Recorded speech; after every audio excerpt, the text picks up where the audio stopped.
Okay, this video is going to be the second Math 120 video. This is a follow-up video to the Chapter 1 and 2 video where we discussed the terms and the vocabulary and the reading.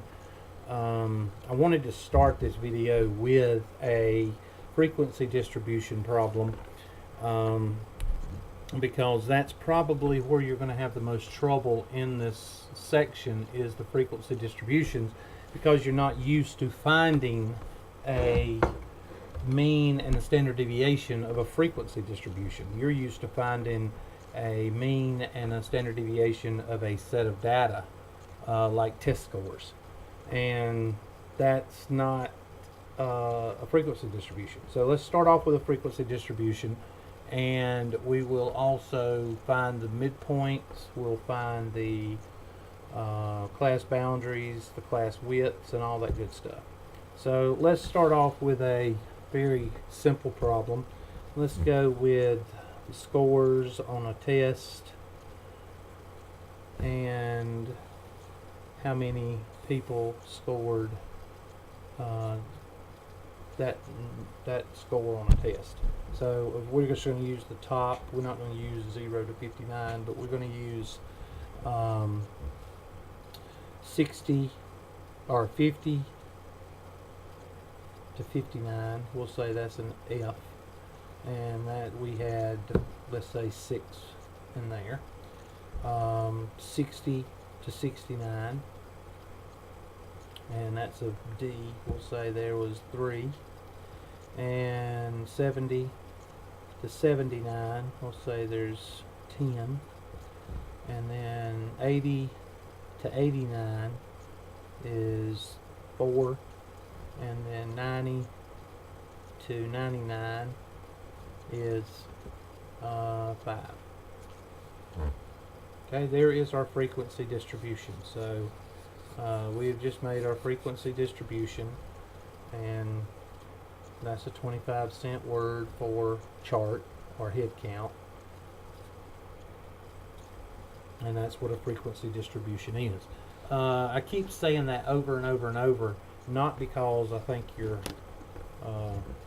incompetent or whatever, and I have to say it over and over. That's not why I'm saying it. The reason I'm saying it over and over is because people see the word frequency distribution and they automatically freak out because they don't know what it is. It's nothing but a head count, and it's in a table form. That's it.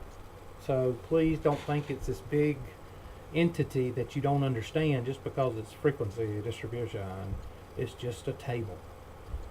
Now, everything that you're going to get is based on the classes. Upper class limit, lower class limit. That's upper class limit's 90. Lower class limit's 90. Upper class limit's 99. Lower class limit's 80. Upper class limit's 89. So I'm not going to go through the upper class limit and lower class limit because that's what these are. If you want to, put your little lower class limit here, and then upper class limit here. The only reason you have those is so you can plug it into the formula for midpoint. So if you want to find the midpoint,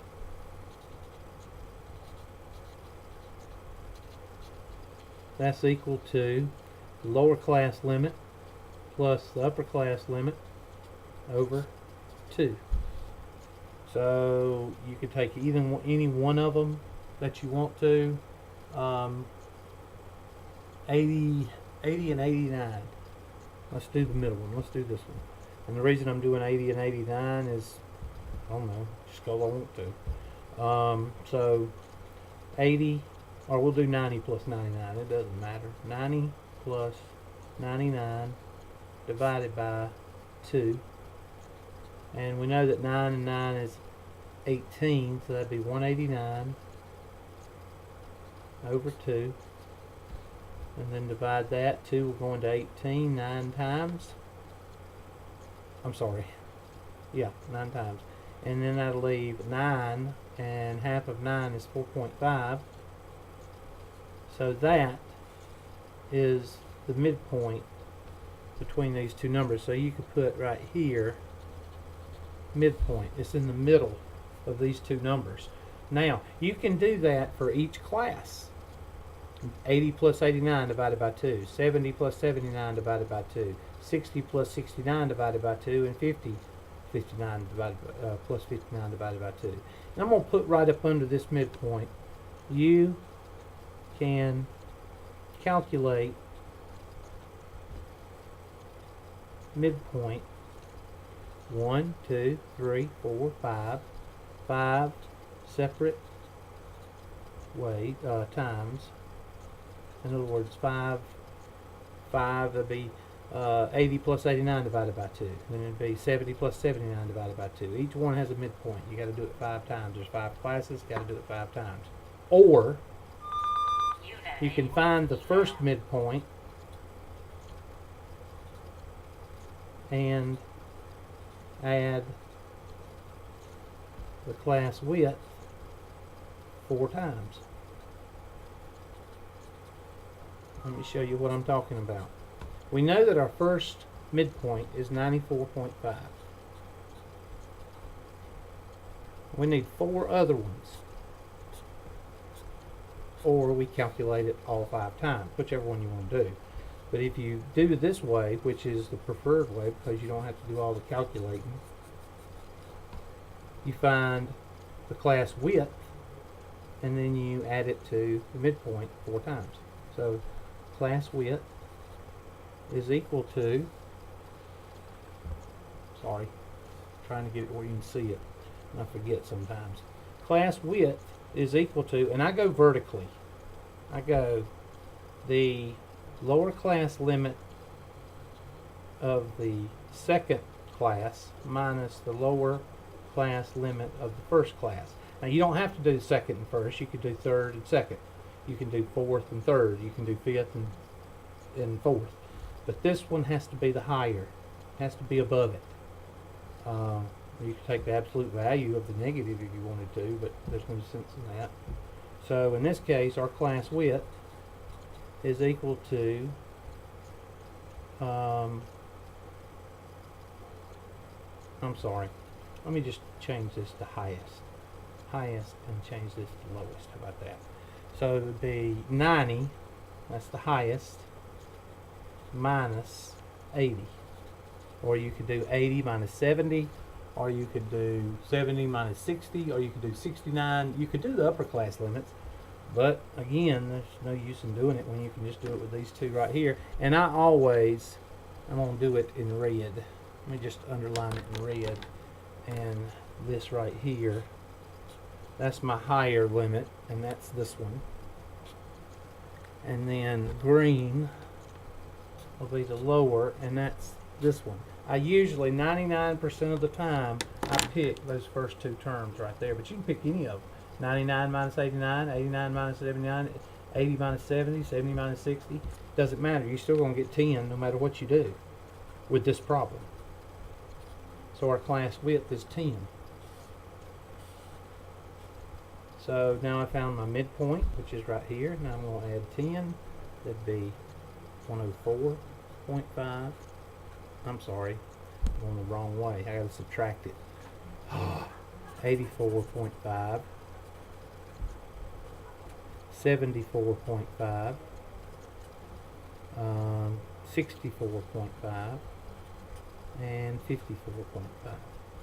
And that is your midpoints for all five classes, or you could do this 5 times. So I'm just gonna kind of draw a line right here because there's 2 methods. One is to calculate 5 times.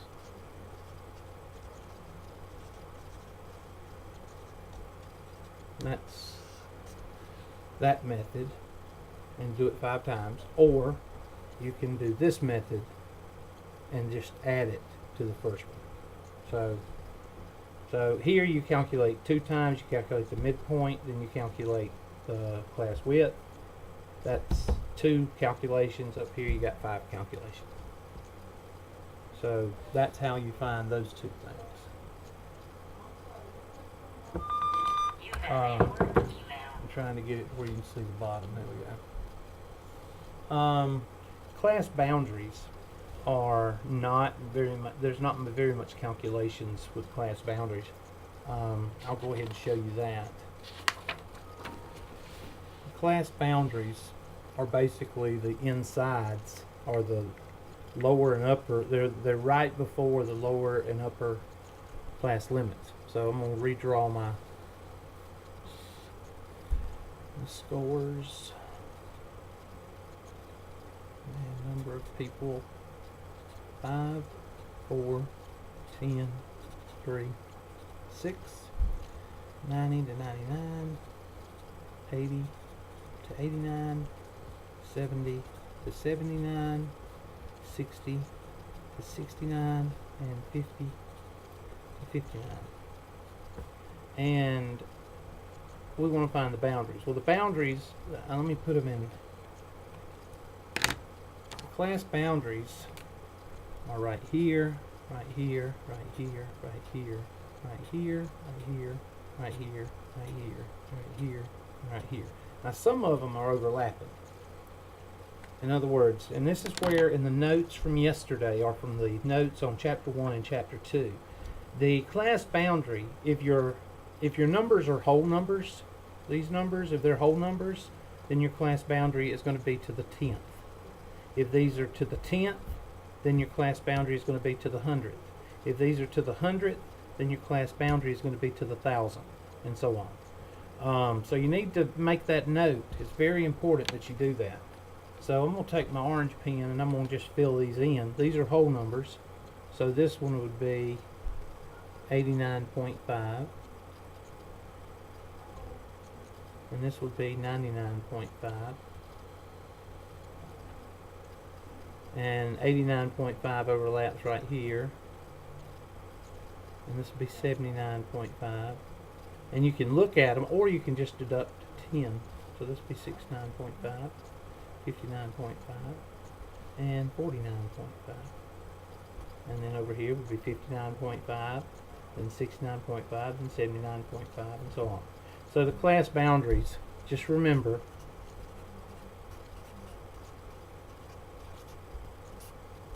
if your classes are whole,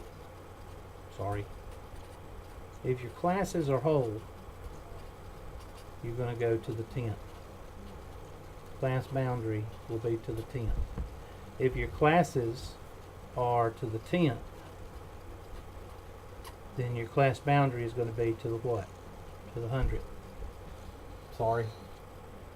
And if your class boundary, if your classes are to the 100th, your class boundary is going to be to the 1,000, and so on. And that's how you do those. So your midpoint, your class width, and your class boundary. Now, I'm going to go ahead and tell you this. The most important thing that you need to learn is the midpoint. The midpoint and the frequency. That's this guy right here. Frequency. Frequency is another word for number. The midpoint and the frequency will be used to find the mean and standard deviation of a frequency distribution. So you need to know how to do the midpoint. Each one of those. 94.5, 84.5, 74.5, 64.5, 54.5. So make sure you know how to do that. And the next video will probably be doing mean and standard deviation of frequency distribution. Hope that helps.